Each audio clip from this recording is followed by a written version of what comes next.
back here to Wake Up Call with Dan Tortora. Proud to be here with you every Monday through Friday from 9 a.m. to 11 a.m. Eastern time. You're with us worldwide on youtube.com and facebook.com/WakeUpCallDT and on wakeupcalldt.podbean.com. And you can go to the website on wakeupcalldt.com and pick up all of our feeds on the homepage.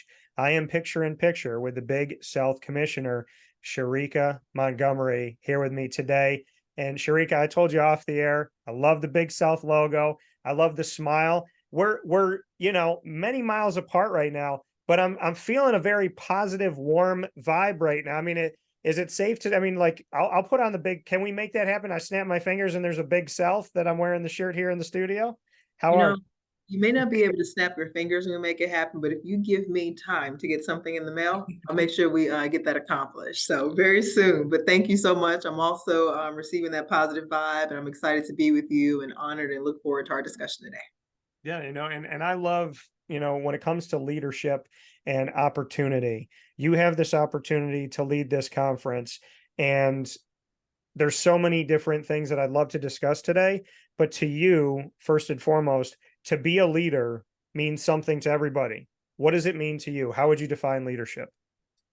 How I would define leadership is really being in a position to cultivate a culture that everyone that exists in that culture feels valued and that their perspectives are elevated. And we have a common goal. And of course, this one is serving student athletes. And so for me, there's three things that I always talk about that are considered pillars of my leadership. And that's being an advocate, an educator, as well as being able to be a consensus builder. So those are three things that really matter to me. And I think it's really paid off in these last 60 days or so as I step into this new leadership role. And you talked about being a consensus builder. To go a little bit deeper in that, just what you mean by what that looks like when it's put into action. Of course. So one of the things I always keep in mind, I call it 360 leadership, to where you have a 90-degree perspective here, 90-degree perspective here, two more 90-degree perspectives. All of those perspectives are equally valuable. And so it's making sure that we take all of those into consideration, and regardless of the decision or the outcome that's made, we all know how we got there. And that's something I try to keep in mind when I think about my leadership. And that goes to where if we're making decisions here in the office and or we're out in our membership or allowing things to go through our governance structure, it's making sure that we have all those perspectives included to be able to build that consensus. And in today's world, when so many people are speaking, yet there's the irony that so few people feel heard. How do we change that? How do we change the noise where there's so many voices at the same time and people talking over each other, but at the same time, people feeling silent? How do we change that? Well, I know specifically here, in the Big South, and I think goes for anywhere I've been, when you're leading an organization, and I say leading, I really mean that is being founded upon serving an organization. Always keep in mind you're giving 2 ears and 1 mouth and being able to use those proportionately. But that being said, is making sure that everyone understands their role, their value, and their input into the overall success of any organization, but specifically here when it comes to serving our student athletes. And so that's something I think is very important, is the importance of listening. You have to be able to listen to serve and or lead effectively to make sure you have the pulse of the constituencies and the stakeholders that you're serving.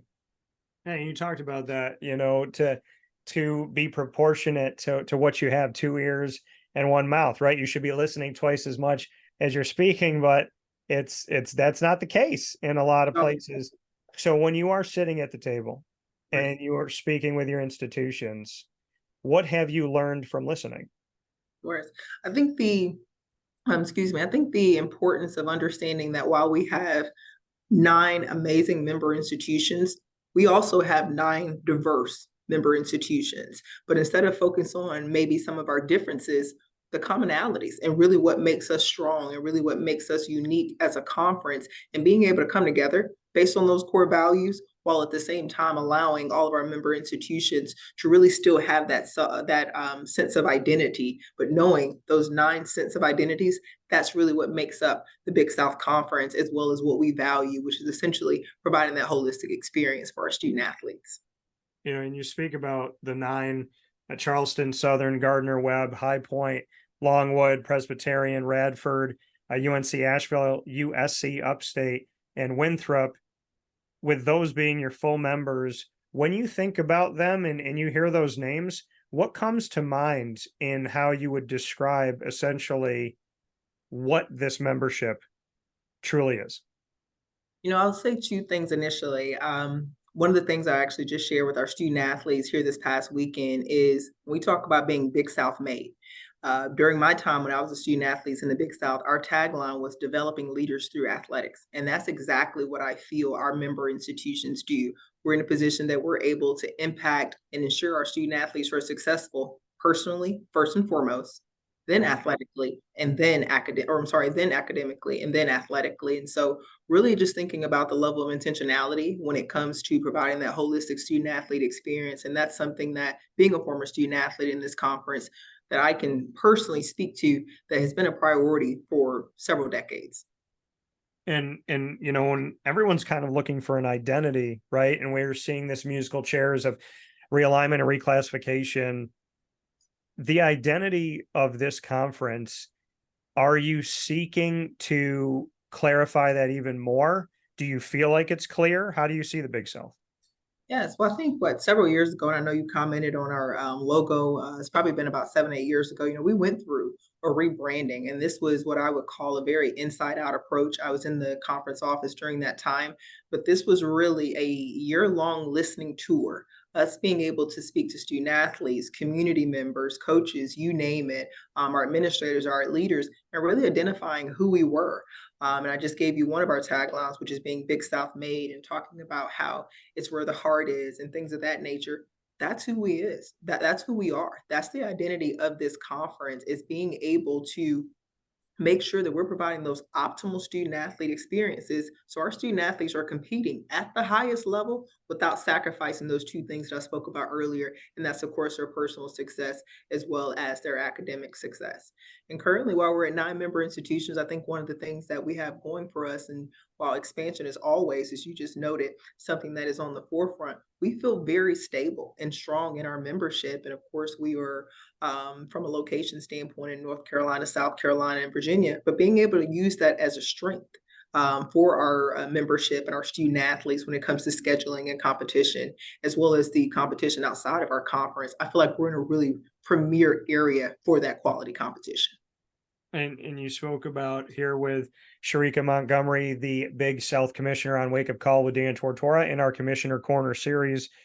The I always being on expansion and being prepared for that, having an odd number of full-time members at 9 as the commissioner, do you have a strategic plan binder that's maybe sitting off camera to your right now, prepared with a few names on it, saying, okay, this is where we're going to be looking? I mean, is expansion on the horizon for the Big South? I think, as you noted earlier, I don't think there's a member conference within Division One that expansion is not something that's probably the top 3 to 5 priorities. And I say expansion from a standpoint of, maybe I should say membership, from a perspective of making sure that you have a stable membership, that you have strategic plans and strategic initiatives in place that are not only going to put you in a position as a conference to recruit member institutions, but also to retain quality and high level member institutions. And so, without a doubt, membership is definitely a focus that coming in, obviously being little over almost 60 days into this opportunity, this is something that's definitely was made clear on the onset that this will be a priority, and it's something that we're currently focused on as a membership, and specifically myself working with our board and chief executive officers. How we talk about the nerve-wracking side of it, which people feel all the time, but how much fun is it and exciting to put together a portfolio and say, here's some institutions that could make sense for us with our membership and wanting to have places that really make sense together? How much fun is it to go through that process and to do the dance of sitting down and having a meeting and having a conversation? Do you enjoy the art of the deal, so to speak? Or I think I would start with yes, in terms of it is enjoyable. Obviously, it is nerve wracking, and it is something that is very competitive. Being a former student athlete, I sometimes compare it to recruiting. And it's making sure that you're in a position, myself as a leader, I enjoy telling the Big South story. I enjoy telling the story of me being a former student athlete in this conference. And so, not only being able to lean on my time as administrator, but also to lean on my time as a student athlete. And while administrative has changed, leadership has changed, that's one thing that has not changed. And that is the overall mission of the Big South and how attractive that is to new member institutions as they think about how our values, how our strategic initiatives and how our plans really aligns with theirs, that allows us to not only elevate the conference from a national standpoint, but as well as those prospective member institutions. And with you being the leader of this Big South Conference, we go back and look at it. There's only been three other commissioners. You're the fourth commissioner all time, and you become the commissioner of the Big South in its 40-year anniversary, going back to 1983 to now. So to be a young conference of 40 years and to be only the fourth commissioner, just what that means to you as we celebrate this anniversary, that you're leading us into the new era of the Big South, and that there's only three other commissioners that have ever sat in the seat that you're sitting in. Yes, I mean, it's a tremendous opportunity, and it's something that daily I'm continued to be grateful for. And as you noted, there being four commissioners prior, and then myself coming directly behind former Commissioner Kyle Calander, who I had an opportunity to work alongside. Obviously, he identified me as a leader early on, as a student athlete, and also a mentor. I'd be remiss if I didn't say that. It's a tremendous honor, but I think more than anything, it's a continued testament from our leadership, from our membership in terms of their overall investment and belief in the continued mission of the Big South. And then I think lastly, the tremendous responsibility that I have in terms of coming behind a commissioner that has poured so much, dedicated his career into forming what we have today in terms of Big South Made and the overall conference. So tremendous opportunity, one that I'm extremely passionate about and obviously is near and dear to my heart, and just have an opportunity to continue to lead, but more importantly, serve the next generation of Big South student athletes.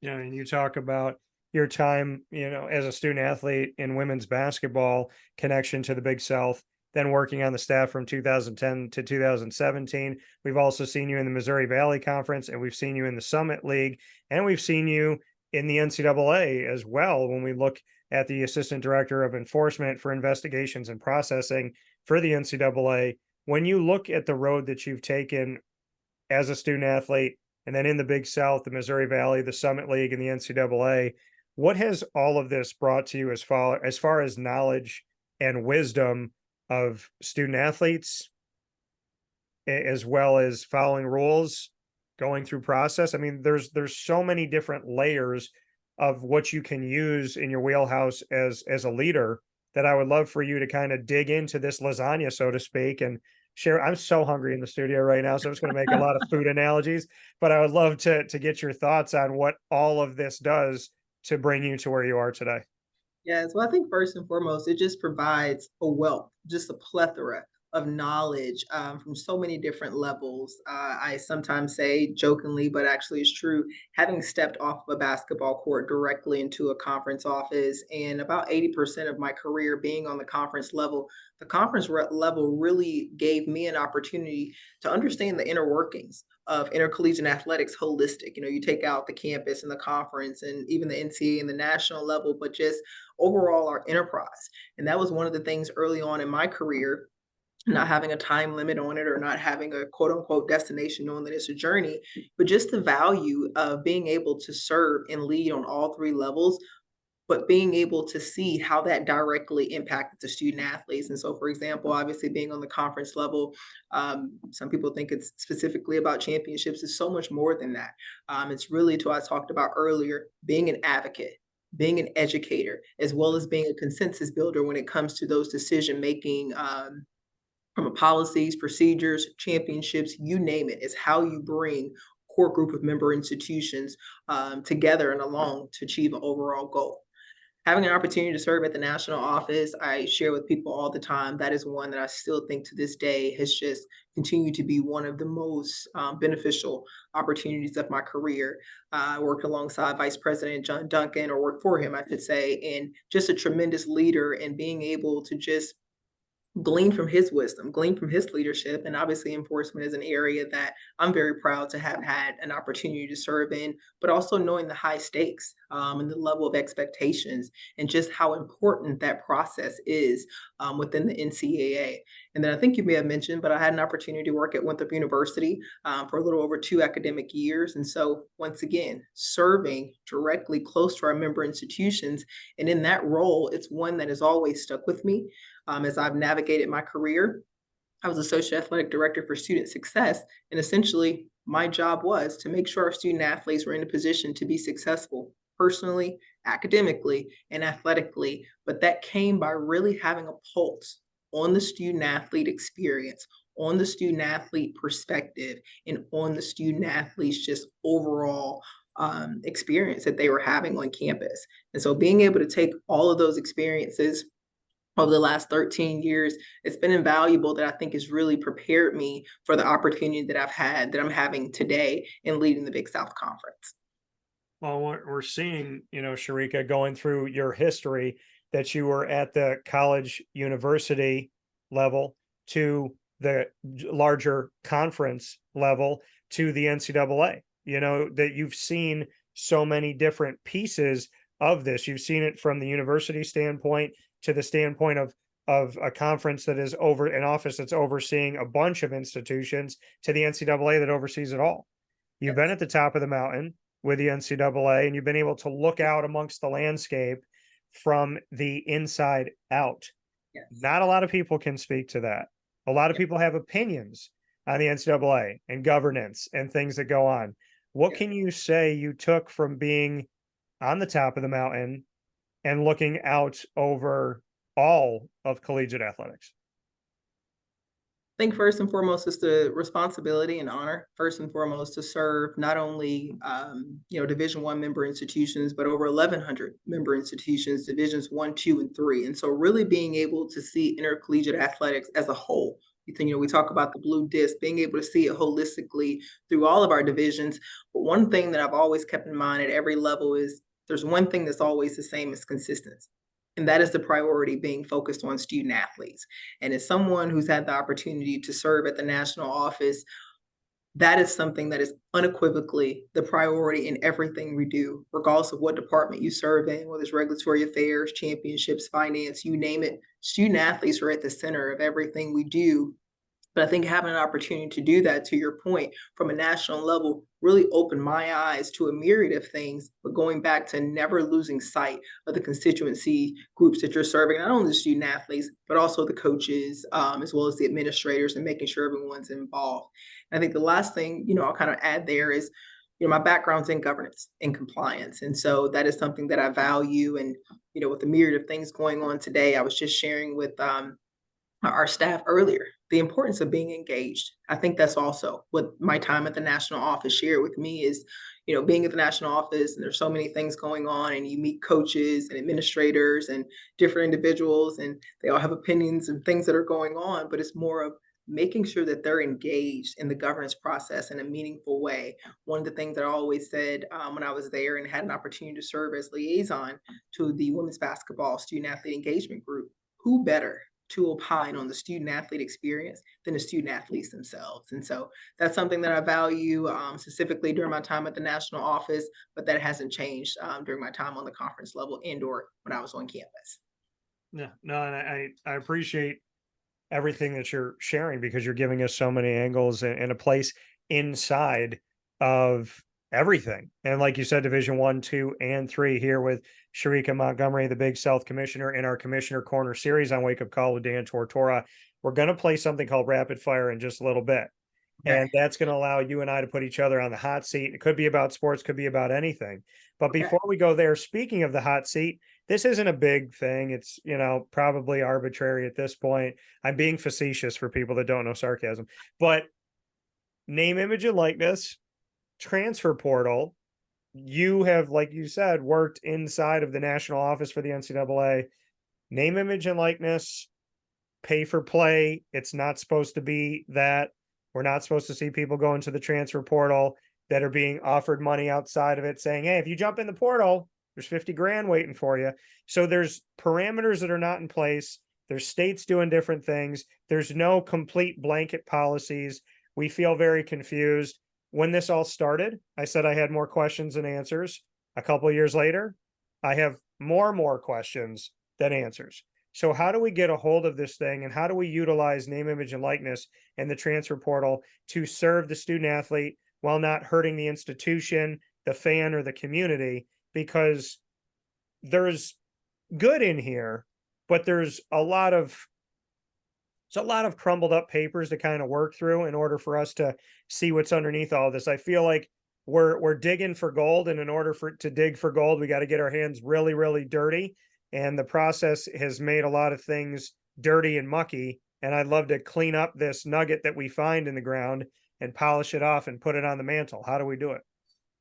Well, I think two things I'll start with. I spoke about earlier the importance of being engaged and being involved. And that is not only with communities and stakeholders outside of intercollegiate athletics, but I think that starts first and foremost internally, with all members making sure that we're involved, we're engaged, and we know what's going on from a governance landscape within the NCAA. Obviously, to your points made earlier, name, image, and likeness is a hot topic, as well as transfers. And I'll go back to currently how I lead and how I've led previously. It's being an advocate, it's being an educator, as well as being a consistent builder. And I'll kind of give you some examples with each one of those. From an advocate standpoint, it's making sure that when we talk about name, image, and likeness, when we talk about the transfer portal, or you name any other hot topics that's currently facing the enterprise, it's making sure that we're continuing to be an advocate for our student athletes. And that is not the aberrational, if you will, student athlete, but that's all student athletes, and also take into account and being able to educate. Secondly, that all experiences are not the same in terms of when we see the multi-million or or several $1,000s of NIL opportunities. Not saying those opportunities aren't available to all student athletes, but Yeah. that is not the one size fit all approach. But how do we as an association continue to ensure that name, image, and likeness in its purest form and its original intent, which is allowing student athletes to have complete autonomy, if you will, over their name, their image, and their likeness, to bring some transparency to that, to bring some accountability to that, to bring some consistency to that, that still we as administrators, as an association, we're protecting our student athletes, but not restraining them for opportunities that could be there. And when it comes to the transfer portal, obviously we hear a lot about that. And I think back to my time on campus when I would have a student athlete may come in my office and may want to inquire about transferring or what their opportunities were. As a compliance administrator, that was something I valued. It was to always make sure I educated my student athletes on what that opportunity meant. Of course, then it was permission to contact versus a written notification. But still, we have a responsibilities as administrators to make sure that our student athletes are informed and they are educated on the decision that they are making, should that be one that they would like to do. And then, of course, the two, they are intertwined, but that's going back to making sure our student athletes are educated and informed of what NIL is meant to be versus what sometimes we see it being from a nefarious activity perspective. So a lot of work still to be done there. And to your point earlier, there's a lot of questions out there. There are a myriad of states that have already moved forward and have legislation in place. And I think that's where now as an association, it puts us in a predicament, it puts us in a scenario that being an advocate, making sure we're educating our student athletes, but as well as working through what's next to build those things. And that I've spoken through earlier, the consensus building is really important. And so definitely a lot more work to be done there, but I'm confident, going back to, as I always say, the student athletes being the most important piece of the puzzle and keeping that central, that we'll get to where we need to be there. Yeah. We've seen, I mean, there's so much, there's a lot of confusion Right. and a lot of gray area. The collective, an essential university or college bank account, just drop money into the collective, and what that becomes, as well as not working necessarily with a student athlete, but to just give a school, an extra bank account and let it just play with, do we want to use this and give it all to one student athlete? Do we want to give it to 5 student athletes? Do we want to give it to basketball? Do we want to give it to volleyball, to soccer, to football? So, there's a lot to be understood and worked through that we haven't yet. So as this challenge continues, and we've talked about you working at the NCAA, and we look at compliance and we look at governance and making sure that we are creating a world where the student athlete is protected, understood, valued, and that their education is valued and not just what they're doing on the fields, courts, pools, and whatnots of life and the tracks of life. When we look at realignment and reclassification, there's a lot of things that have happened to this point where there is no geographical sense. There are conferences. We started and some people don't know this, but we started in a world of mega conferences. We started where there was 4 major conferences. They were regional. Yeah. And, then they started where we look back on the SoCon over 100 years with the Southern Conference, with that had, and these pieces just started to break away and form all these other conferences. Now, things in life are cyclical. We're going back to these giant conferences. The SEC, I believe, is going to go to 20, and I'll fight anybody on that. But I believe they're trying to get there, and they'll settle maybe at 18. But when we look at geography, meaning nothing to a lot of places, and we look at probably the most egregious party foul of that, the Big Ten being in the middle part of our country and reaching out to California and saying, are you really going to bus your volleyball teams and your soccer teams 2,000 miles there and 2,000 miles back? So we're living in a world right now where we could see conferences try to split into their own league. There could be Division 1A, Division 1 AA, AAA, whatever this is going to look like. You've seen it from the inside out. I have a lot of predictions and thoughts. I feel like some of my predictions are going to come true. That doesn't mean I want them to come true. So how do we deal with realignment and reclassification? And I'd love it if you could make a note of when a school reclassifies from D2 or D3 to Division 1. Can we please get rid of this 4-year hiatus of playing in a championship? Because that's one that I really feel like I and many people don't understand. Yeah, definitely a loaded one there. I'll start with the first one. And, you think about, as you indicated, the reclassification or the alignment and how member institutions or conferences are so spread out. I used to always say, and I don't have a crystal ball, but I used to always say the rule book that we played by the last 3, 5, 8 years from now will be vastly different than the rule book that we all play by for the next 3, 5, 8 years from now. But what, as someone who's very optimistic, I feel is the key ingredient, the key component, the key stakeholder will still be there. And those are the student athletes, and keeping that front and center.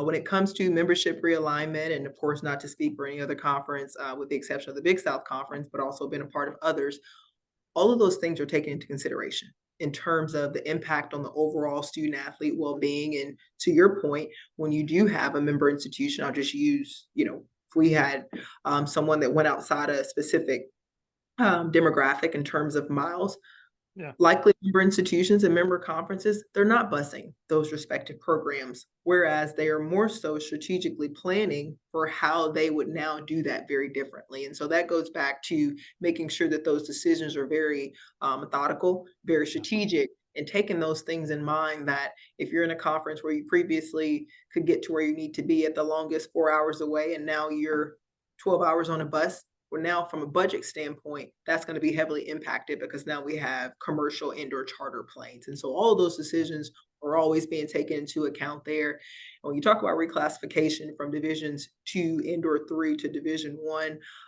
so I always say, like many things in our rule book, that is something that has been a topic of discussion, both within our association as well as externally.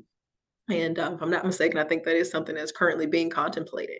But even from that perspective, going back to what I spoke about from a membership realignment, it's making sure member institutions that are reclassification, they have that runway, they have that lead time to make sure they're in a position to not only attain that Division 1 or Division 3 to Division 2 status, but to be successful at that next level. And sometimes that does take a little bit more of a runway. But to your point, there has been sentiments made about the lag time for championship participation. And that's something that's currently being contemplated on the national level as well.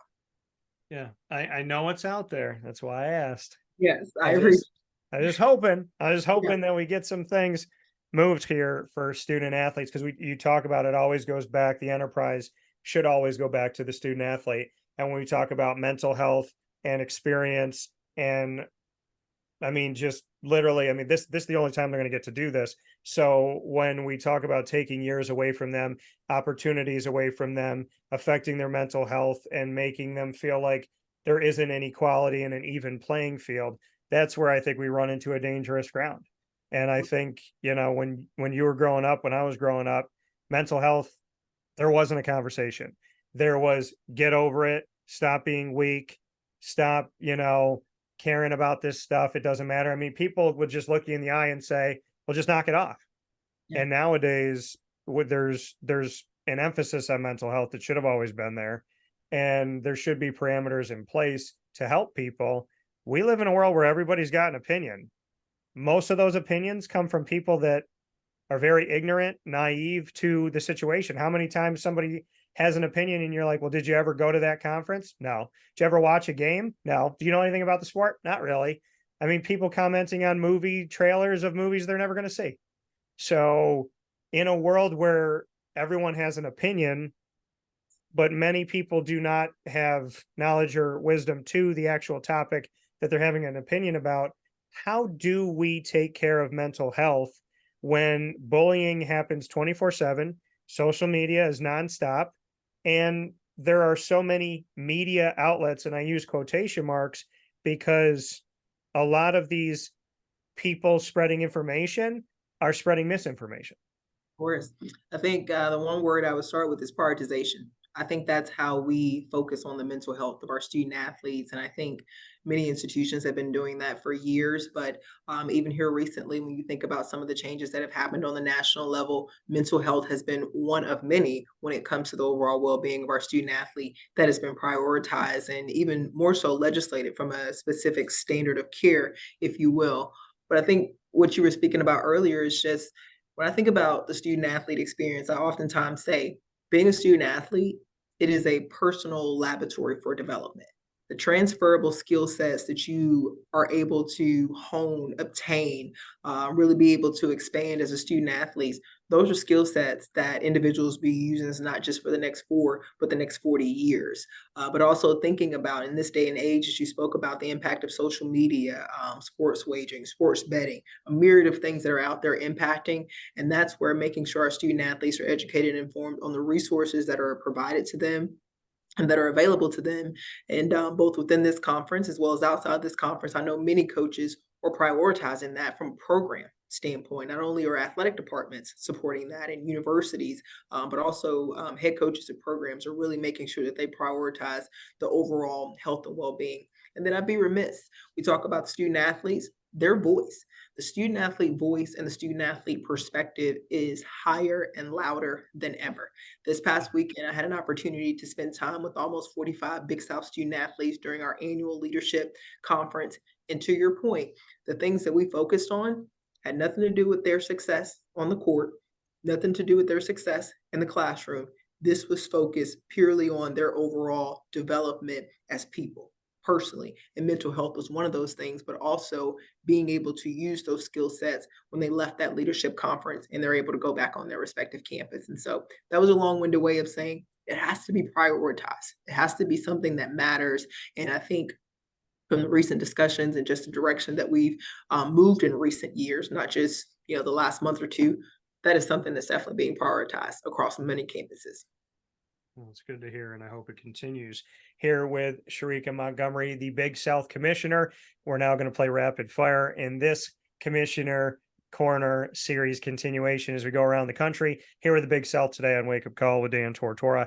There are 3 questions apiece. You go, Okay. then I go. It can be Okay. about anything. There's no pre-planning to this. I have no idea what Sherika is going to say. She has no idea what I'm going to say, and we have to answer. So you Okay. get to start. Can ask me whatever you want. All right. Vacation preference, water or mountains? What did you say? Between what? Vacation preferences. Would you rather go somewhere with water, beach, or mountains, trees, or nature? Oh boy. I like them both for different reasons.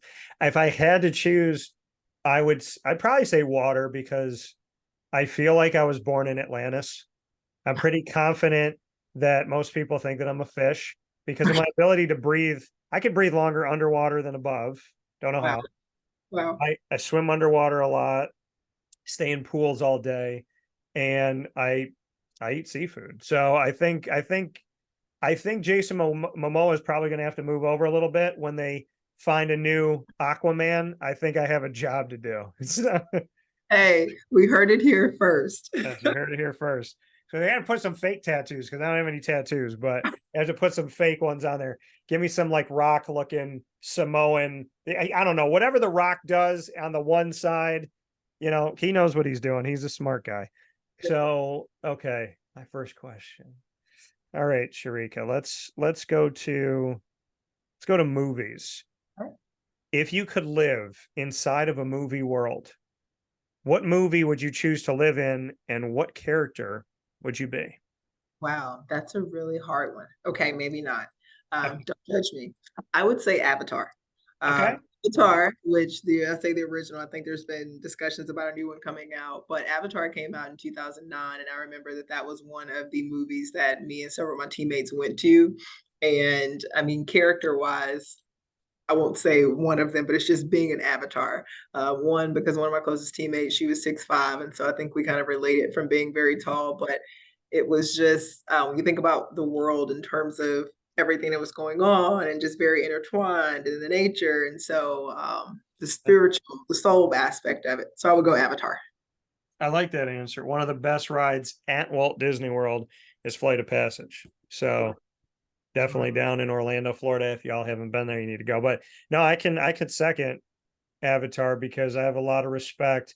And The Way of Water, the new one that just came out, very good movie. So many more messages in the movie if you pay attention. Okay, I'm going to put it on the list. Yeah, I'm going definitely. to have a little reciprocity here. I'm going to ask you the same question. If you could live in any movie, what would it be and what character? I like it. So I'm wearing you can see it here. I'm wearing my Thanos watch with Okay. 6 Infinity Stones on the watch. So I would live in the Marvel Cinematic Universe. Okay. And because I have Italian and Hispanic blood, I think that I should be able to play Spider-Man of some sort from some universe, if they should let me do that. So I was in the Amazing Spider-Man 2 as an extra, actually made it in the movie. Oh, So I would like to be Spider-Man or Venom. okay. And I don't know. I mean, they got 3 Spider-Men right now, but they only have one Venom character, and there's not one in the MCU yet. So let's say that I would play Venom, Okay. and because he's an anti-hero, but he's a lot of fun to play. And yeah, so I would probably do that. And just because I love Marvel, I loved reading the comic books growing up. And if I get to be Venom, I get to do some really crazy, cool things, and I get to toe the line of just, and I love doing impressions, so I get to really work that Venom voice in, which would be cool to do in the studio. I can see that in you. I Yeah, can. that would be Yeah. fun. That would be really fun. All right, so you gave that one back to me. So let's go to music. Okay. You're going on tour. You could pick 3 bands or individual performers to go on tour with.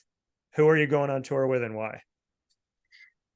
I'm gonna start with the Tieske brothers because they are one of my favorite. So soulful. I mean, you put them on and you just feel the music from the inside. Um, I'd be remiss if I didn't go with Lizzo, just because that was the most recent concert that I had an opportunity to go with some of my former colleagues, and it was just an absolutely phenomenal opportunity. Okay. And then, of course, we're gonna go Beyonce. Why? Because she's Beyonce. Okay. Enough Fair said. enough. Fair enough. Fair enough. The To many people, the queen. So Exactly, the queen bee herself. yes, absolutely. All right. I like it. I can roll with that. What's your last one? I was going to go with if you could go anywhere in the world, where would it be? And you may have already been there, so tell me about that.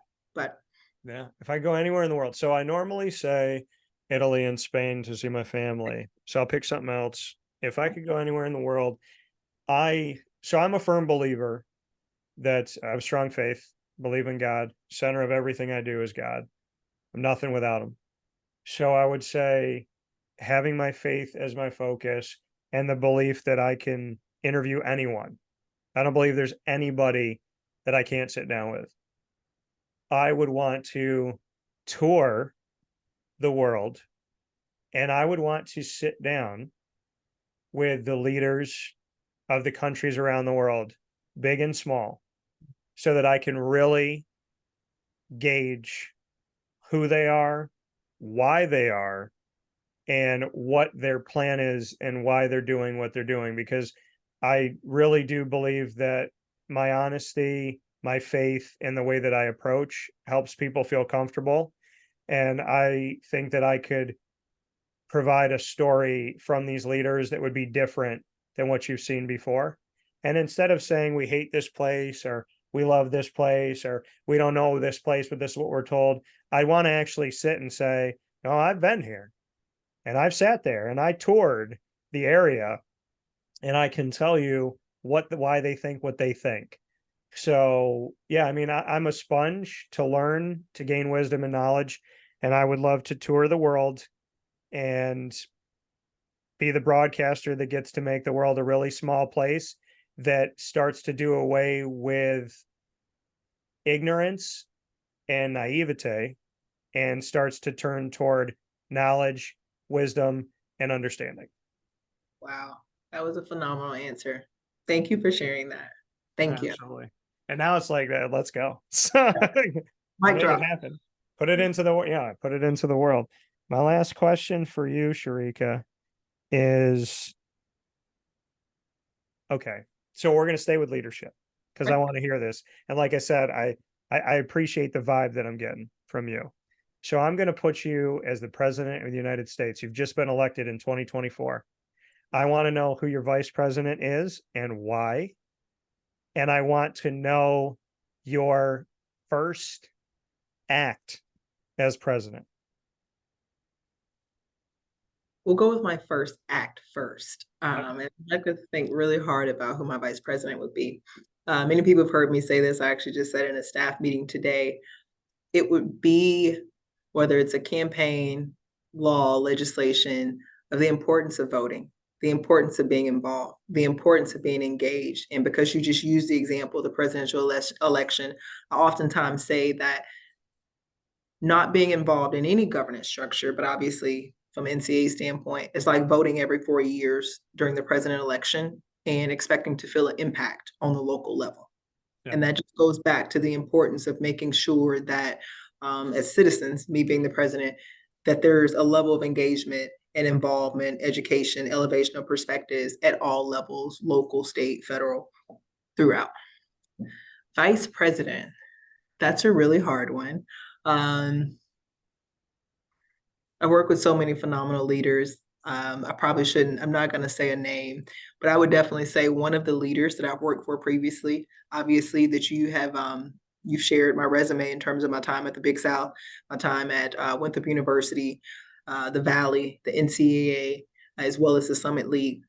Those individuals, those commissioners, those athletic directors, those vice presidents at the NCAA, any one of those individuals, I feel that not only myself, but as well as this nation would benefit from, just because as great of leaders and professionals that they are, they're even better people. I like that. I like that you have, and you know what? You got to put together a cabinet. So whoever's not your VP, you can put together the rest of that so we can see a bunch of the leaders there. That'd be fun. That would be really fun. And it also speaks volumes to, your ability to build relationships, network, and to build bridges and keep them, that, you respect the people that you've worked with and that you kept those bonds tight so that a lot of us don't tend to learn from other people. We tend to just want to teach. So you saying that you have those connections, it shows that you built the bridge and you keep them. And it also shows that you have a willingness to learn, to grow, to not know everything, but to seek to understand and not just be understood. And if you have a long list of people to go through, you probably have more than many actual politicians out there that are like, I have two people. So, that I didn't burn a bridge of. So I think that that's a beautiful thing. Sherika Montgomery leading our Big South. I feel like they are in very good hands. especially after this conversation. And like I said, it's an art when you can be, many miles away and I can feel the energy of the person that's on camera here with me. So Sherika, thank you. I will wear my Big South stuff with honor, and look forward to getting you some wake up call things as well. But truly a big time thank you. And I'm so very happy that you have the job, because that means I have an excuse to talk with you. There you go. Well, I echo those sentiments. I look forward to my gear as well. And thank you again for just having me on. And I truly enjoyed the conversation, as well as being able to just feel the energy through our video interaction. So thank you so much, Dan. Absolutely.